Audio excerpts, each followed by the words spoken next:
Happy 4th of July, everyone! It's Independence Day in the United States of America. And the world seems a lot less free than it was in the years before, does it not? You know, I was talking with my dad and little brother this morning, and my dad, who is now retired, was asking me, what does it mean to be an American? Is an American someone who merely lives on the continent of North America? In the Western Hemisphere, seen as the continents are both called the Americas? Is it restricted to someone who lives in the middle of North America, the country still called the United States of America? And where does the name America come from? Over the past several years, I've become very fond of a book series known as North America's Forgotten Past, which is a series of around 15 or so novels, each titled People of the, and then a name that has connection with the story. The novels are all written by W. Michael Geer and Kathleen O'Neill Geer, a husband and wife duo of archaeologists who have spent their entire lives investigating the relics, stories, and cultures of the early to recent Native Americans. The book series begins, both in date of publication and chronologically, with People of the Wolf, a prehistoric fiction novel about the very early Paleo Native Americans who made the crossing from what is now Siberia over to what is now Alaska. During the Ice Ages, there was a giant ice land bridge between between uh, Eastern Asia and Western North America. It's not there now, but they're still surprisingly close. The Bering Strait is not that wide. The second, only chronologically, is actually one of the later published novels. This one is the very first of the book series I came across and picked up. People of the Nightland, which I have here somewhere to show you. I'll try to find my People of the Nightland book. Here it is. People of the Nightland, whose two front cover young protagonists, the boy Silvertip and the girl Ashes, are two of my favorite child to very early teenage years. I think Silvertip, the author said he was supposed to be 12, and Ashes is definitely identified as 10 years old in the book. Now, this book is set to 15,000 years ago.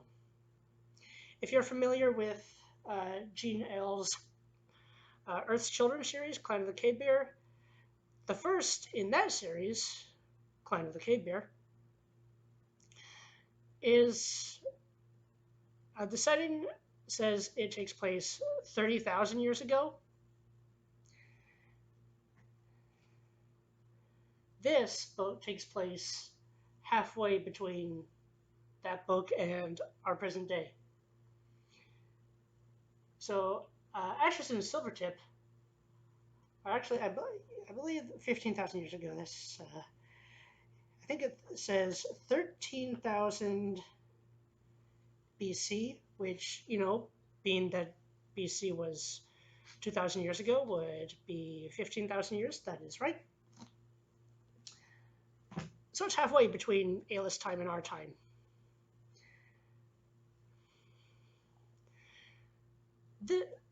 This story tells a fictional. The people of the North America's Forgotten Past series are all prehistoric fiction. So if you know what historical fiction is, it's fictional stories set in real history and contain a lot of historical research. And prehistoric is just, that in prehistory. Same idea. I love Silvertip and Ashes. They are awesome. They don't play a huge role in the events of the story until the later pages, but I love their personalities. So the story tells a fictional, I'm talking just about people in Nightland here, tale of the journey made by some of the people who lived at that time to flee the melting of the giant glaciers that came to form the Laurentian Great Lakes, Lake Superior, Huron, Erie, and Ontario and Michigan, and there's a whole series of lakes up into Canada as well. A little less distinctive on a map, each one of them, but they're there. Those are called the Laurentian Great Lakes. And this would have been at the beginning of what is known as the Younger Dryas, named after, I believe, a flower that commonly bloomed during the later stages of the Ice Age. I plan to eventually collect and read them all. I just got another one a couple days ago. This is People of the Raven. I think this is another early book in the series, set not long after People of the Nightland. People of the Raven. Since People of the Nightland was one of the later ones, People of the Raven was written before Nightland, so it doesn't have Nightland in its chronology as it was published first. There's like 15 or so books now. Now, whatever name each Native American people had for their land, it wasn't America. America, the name, came from the explorer Amerigo Vespucci, who was the first Westerner to identify the Western Hemisphere continents as belonging not to East Asia, as was originally thought by the West. They thought there was, between Europe and East Asia, no large continents between there.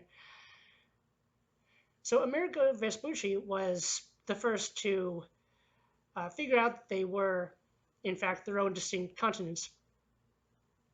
And each Native American people would have been unaware of East Asia or Europe as well. They would have had their own unique name for the land they lived on. And so if Western civilization had kept to those names, at least on the largest land scale, we would have to juggle between thousands of different names for the same area.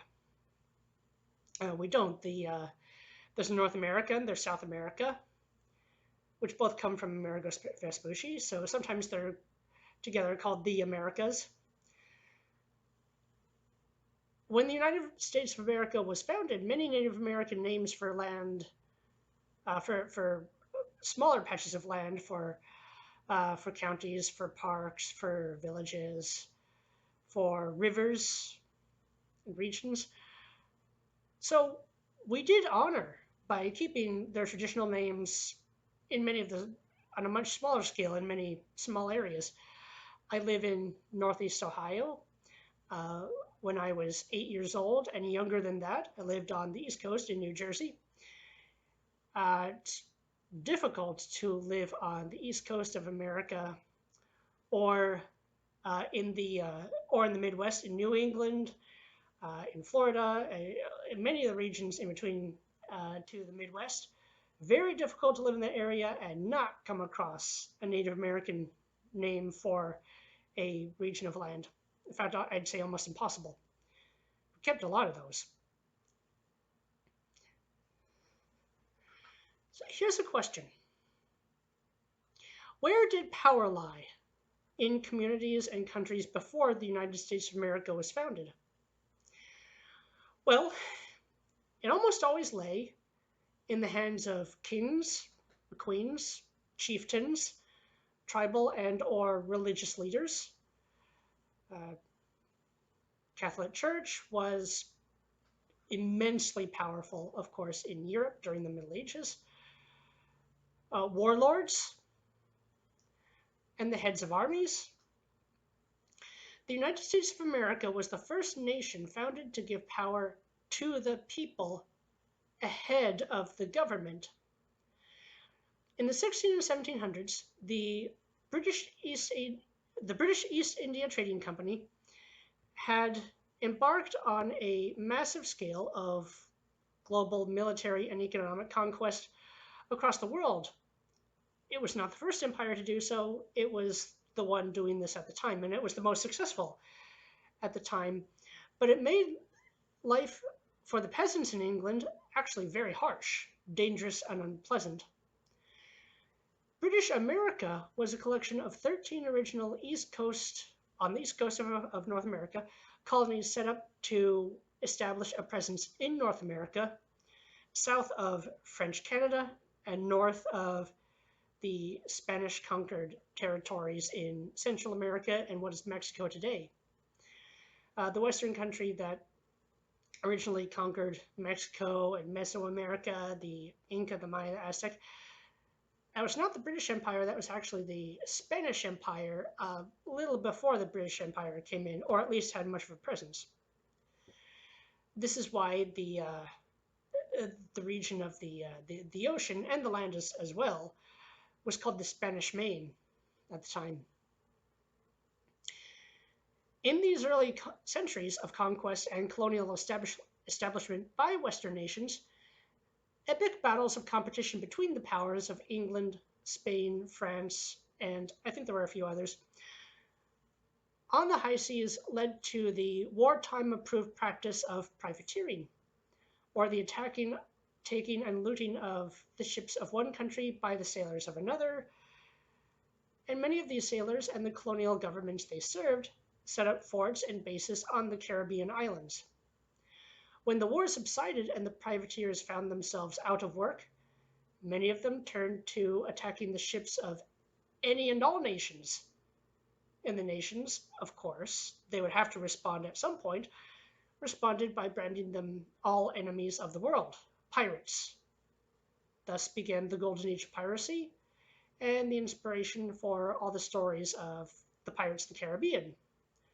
Not just the Disney movies, although those are awesome. The ones from the 2000s at least. 2010s, not so much. The British Empire eventually won the war for North America and in many places around the world for a time. But to pay for maintaining their empire and all of the costs it demanded, heavy taxation for just about anything and everything you could think of was bestowed upon the colonists. For each item in itself, the tax wasn't that high. In fact, we'd probably laugh at it today, but it was everything. Now, of course, everything is also taxed today, but well, we can have a lot of conversations about that. But talking about this time period in and of itself,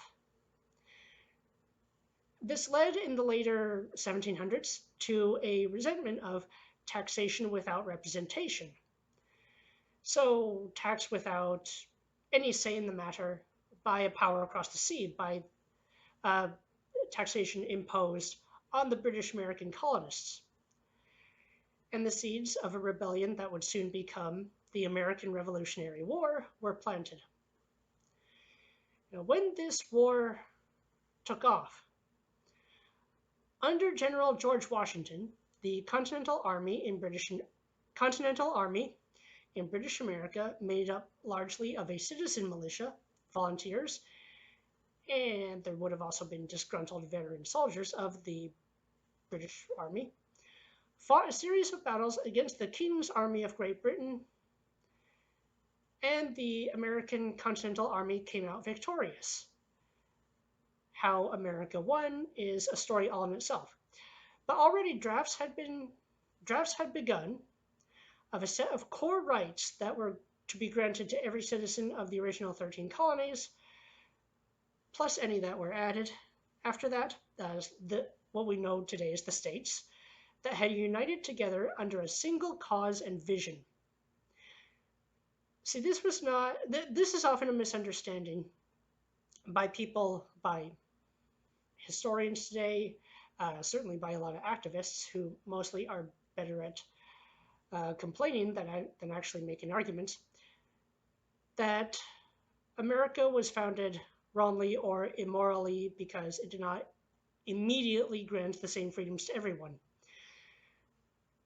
Now, you can make that criticism, but to really look at it from the perspective and the motivation of the time, it was about a vision, and the founders of the United States of America knew that this would have to be improved upon over the years. A vision to come to form a free and independent nation that, were they to win the Revolutionary War, be called the United States of America. And the core rights, known as the Bill of Rights, became the first 10 amendments to the United States Constitution. I have a pocket constitution that I got from my trip to Hillsdale College last autumn. I'm going to now read the Declaration of Independence, which declared the American colonists' dedication to this creation of such a new nation that envisioned freedom and independence for all that would have to be worked on, that would have to be fought for, where the vision would have to be fulfilled over time to its greatest potential. Very difficult to see any project to its final version, its greatest potential, right away. So, here is the document of the vision. The Declaration of Independence, July 4th, 1776. The unanimous declaration of the 13 United States of America, 13 at the time, 50 now. When in the course of human events it becomes necessary for one people to dissolve the political bands which have connected them with another, and to assume among the powers of the earth the separate and equal station to which the laws of nature and of nature's God entitle them, a decent respect to the opinions of mankind requires that they should declare the causes which impel them to the separation. We hold these truths to be self-evident, that all men being used as a word for mankind, a word for humankind. This was common language at the time. So it really meant all humans, or all adult humans. Granting rights to children is a war we still have to fight for, and a war by far too many overlooked. But I continue. That all men, meaning humans, are created equal, that they are endowed by their Creator, meaning God, the Christian God, with certain unalienable rights, that among these are life, liberty, and the pursuit of happiness. So unalienable rights, life, liberty, and the pursuit of happiness, not the immediate condition of happiness, but the pursuit of happiness. That to secure these rights, governments are instituted among men, again humans, deriving their just powers from the consent of the governed. That means the government is to be held in place by the consent of the people it governs. The government should fear its people. The people should never fear their government. That whenever any form of government becomes destructive of these ends, it is the right of the people to alter or abolish it, and to institute new government, laying its foundations on such principles, and organizing its powers in such form as to them shall seem most likely to affect their safety and happiness. Prudence, indeed, will dictate that governments long established should not be changed for light and transient causes. They should not be changed for petty reasons, or just on opinions of a brief time, or of fads, but that changing laws and changing the nature of the government is not to be done lightly, is really what it says. You have the right to do it, but it's not to be done lightly.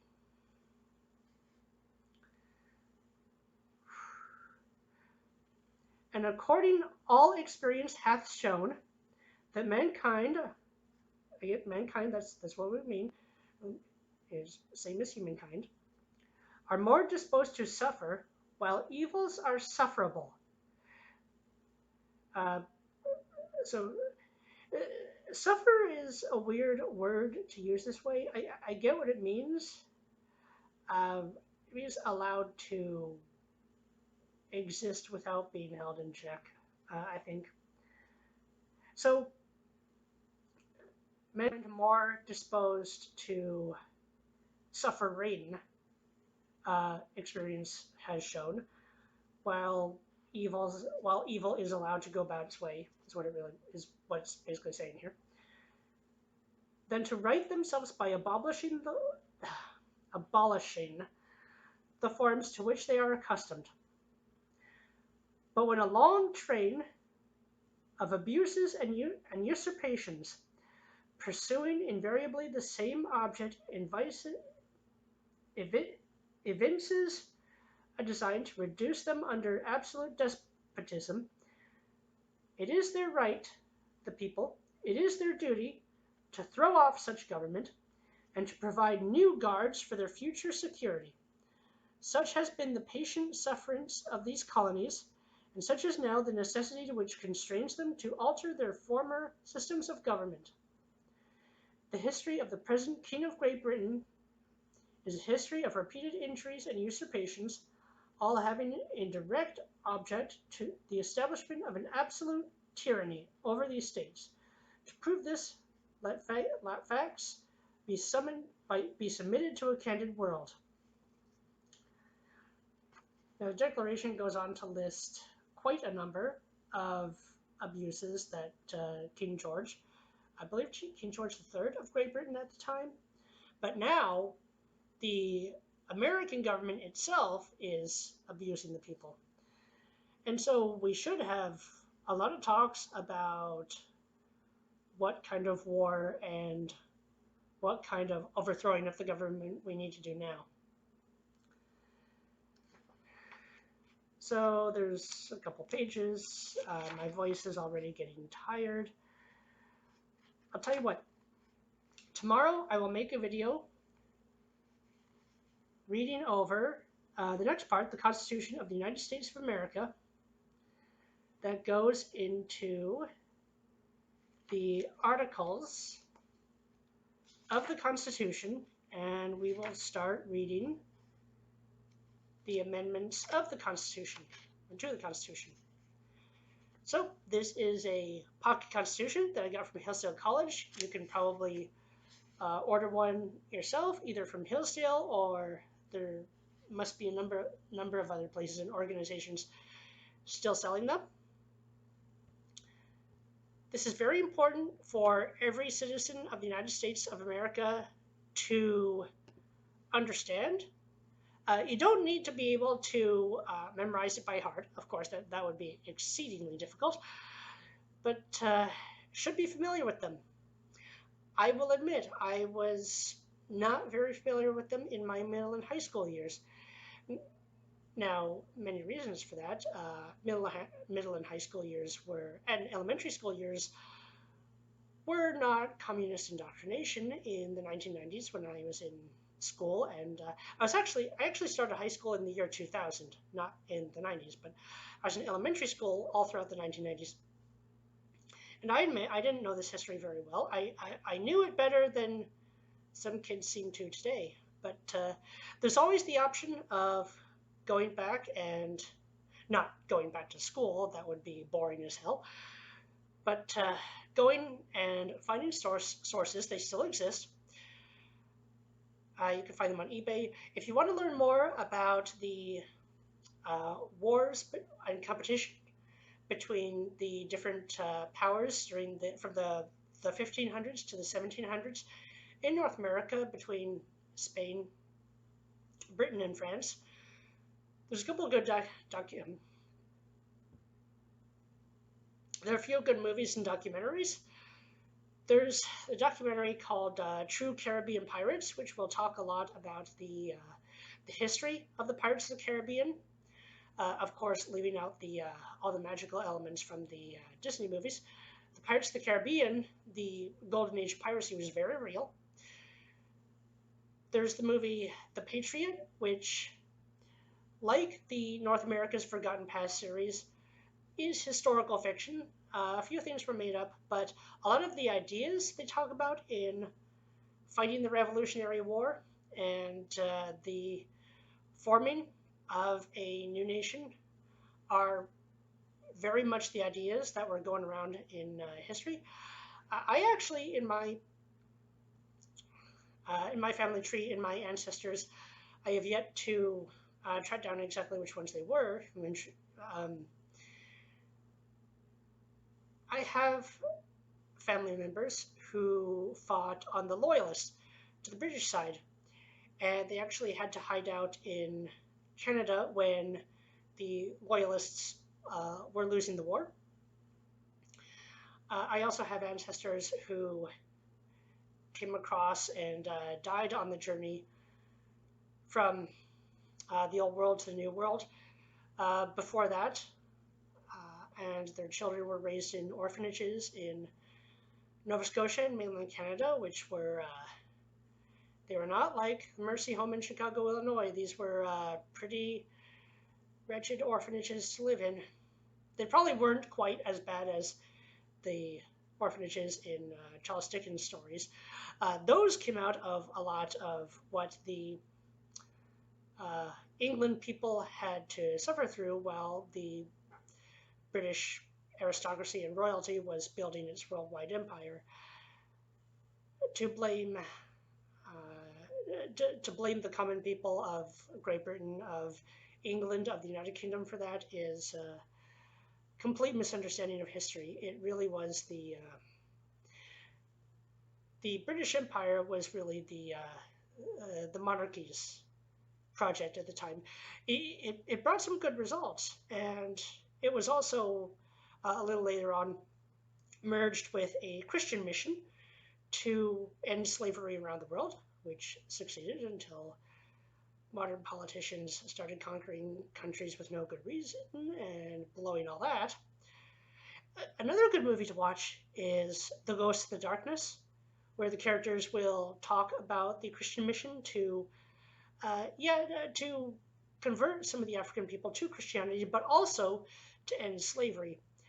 And the most horrific slave trade that existed at the time in the well, it's still going on today, actually, was the Muslim slave trade, who would either buy or just take slaves from mainland and coastal Africa,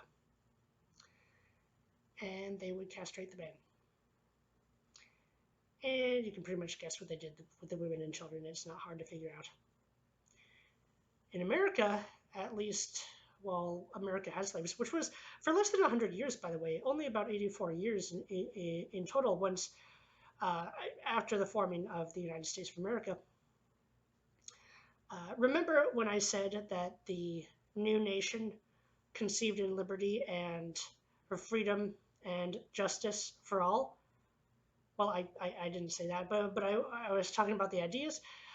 This is a quote from the Pledge of Allegiance, which I thought was weird that they asked 5-year-olds in kindergarten, which is when I learned it, to recite it before they really knew what Pledge of Allegiance meant. But I would much rather at least learn it than be told learning it is wrong, which is what seems to be going on today.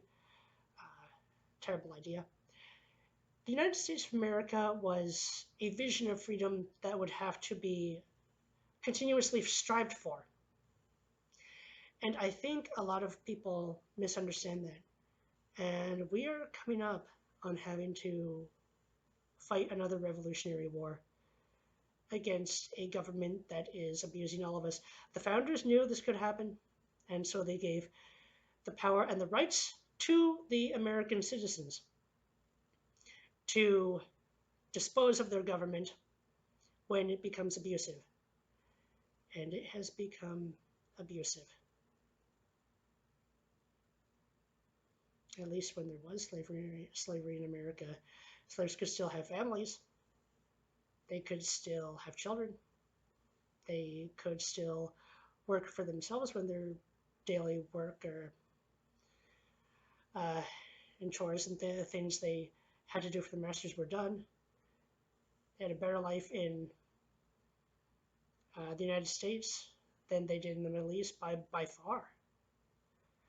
And as I mentioned in the last video, I have ancestors who were white indentured servants, which doesn't mean they were slaves, but it was not not much better. They had to work off immense debt in order to enjoy the freedoms that uh, fully free Americans would have. So not everyone gets to enjoy the dream to its fullest. That's true, but you get your life to keep working towards it and towards the pursuit of happiness. That was the vision. And that is what is in danger of disappearing. I don't want to see it disappear. My family has been in the United States of America, or at least in North America. Some of them lived in Canada, or British Canada as it was. I think it was French Canada, and then it's a Commonwealth of Great Britain, even today.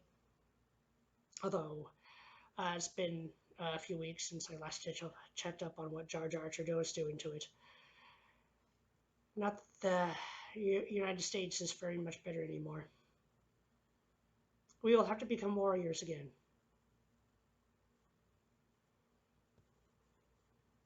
In order to rescue our freedom from tyrants. This is Kestrel Raptorial. Have a wonderful 4th of July celebration. Lots of family, lots of fireworks. I do like fireworks.